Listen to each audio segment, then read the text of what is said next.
You've always heard from people like Dana White in the UFC that MMA is the fastest growing sport. This isn't the case. In fact, MMA is no longer the fastest growing sport in terms of popularity or financially. Today we're going to take a look at why, and more importantly later on, how to fix this, because I do believe one day MMA will be the biggest sport in the world. To do this, we're going to quickly compare two organizations founded around the same time. The UFC, who was founded in 1993, and the MLS, who was founded in 1995. Back in 2016, when Zuffa sold the UFC to Endeavor, it was valued at just over $4 billion. Today, it's worth around $12 billion. Adjusting for inflation over time, the UFC's value increased 228%. Compare this to the MLS, who in 2016 were worth $5.5 billion, but are now worth a staggering $20 billion. That's a true increase of 276%, outperforming the UFC. Now, you might not like this, but the reason for this is the casual fan. Casual is often used as an insult for someone having a take you don't agree with, like Conor McGregor's the GOAT, you might call him a casual. But it is the casual fan base who contributes the most, not you watching this video from an MMA YouTuber that has 1,000 subs, although I do appreciate it. And that's because the vast majority of people who watch the UFC watch it casually. Over 90% of MMA fans consider themselves casual fans, with 10% considering themselves avid fans. However, the number of true fans is probably a lot lower, since you all know that guy who says he's hardcore, but he really knows fuck all, you know, Kenny Okoye. He beats every person at 145, 155, 170. 185, and on top, the cherry on top, he beats Alex Pereira. Oh, bro, I think this nigga is really retarded, my nigga. Anyways, and the way you attract casuals is with superstars who are household names. The MLS did that with Lionel Messi, but the UFC in recent years has struggled to create a poster boy like Conor McGregor once was. You can see this with the pay-per-view buys, with 8 out of the 10 most bought pay-per-views ever still are Conor McGregor. Keep in mind, the audience grows every year and Conor hasn't fought in over 3 years, which means that the sport still hasn't moved on from him. This is really sad when you consider McGregor vs. Cowboy Cerrone is in the top 5 for most buys ever. There wasn't even a belt online, and Cowboy was coming off back-to-back losses by finish. Despite this, it outsold something like UFC 284, which was Volk fighting Islam, which was the 2 pound-for-pound best fighters on the earth, competing for the belt, with one having the chance at double champ, and the other one having the opportunity to defeat the featherweight GOAT.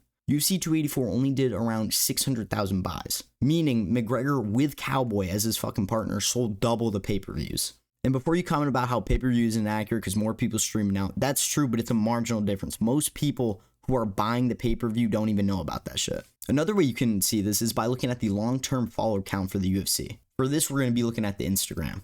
You can see this first spike here. This is Cowboy Cerrone versus Conor McGregor. The second one is when Khabib retired and beat Justin Gaethje. The third one was Poirier versus McGregor. And you see there's kind of a long gap here, you know, little spikes, but the next big spike is Islam versus Oliveira. Then the next spike is Volk versus Islam 2. Some steady growth here, but then the next big jump is actually Stipe versus Jones. Now, despite a lot of these not being the best fights, they provided the biggest jump. This is because of the star power. And this is how an incredible fight like Justin Gaethje versus Oliveira can get overshadowed by just not a good fight in McGregor and Cerrone. This should emphasize the importance of having stars a casual fan can love. Some of these include Khabib, McGregor, Islam, or Jones. And the funny thing is the UFC obviously knows this, so their solution is to try and force superstars out of thin air. I mean, the most famous example is probably Sean O'Malley. Dana White would not shut the fuck up about how this kid's the future, and he reminds me a lot of Conor McGregor and all this bullshit. Just for Aljamain Sterling and Ilia Topuria to leak that he wasn't even selling shit for pay-per-views, which is why they didn't really care about fighting him. They weren't jumping like other people were for McGregor because he doesn't pull the same amount of buys. Instead, let's look at a naturally created superstar that's on the come-up and reminds me a ton of McGregor, and that's Ilia Topuria.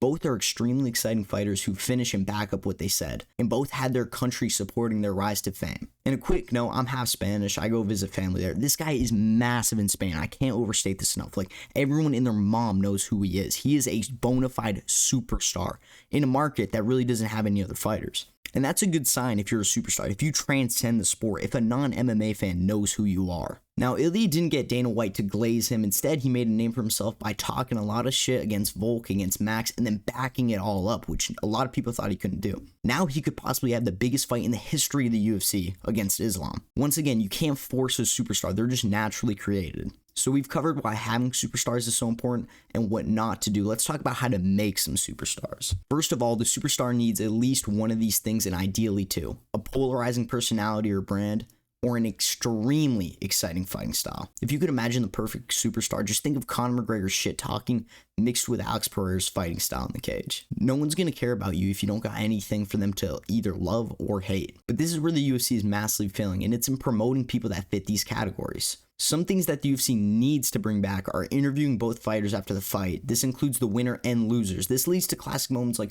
Bisping and Rockhold. A lot of people became Bisping fans after this. You know, he went out there, Rockhold was still making excuses, and he just trolled the fuck out of him, and Rockhold just had to sit there and take it. Made people love him. Going along this note, we need more one-on-one interviews like DC and Jones or McGregor and Diaz. This actually creates a rivalry and a different type of intensity that fans love. I mean, who didn't like seeing that? And those interviews led to some of the most iconic clips in UFC history. Really be like, you are just such a fucking pussy.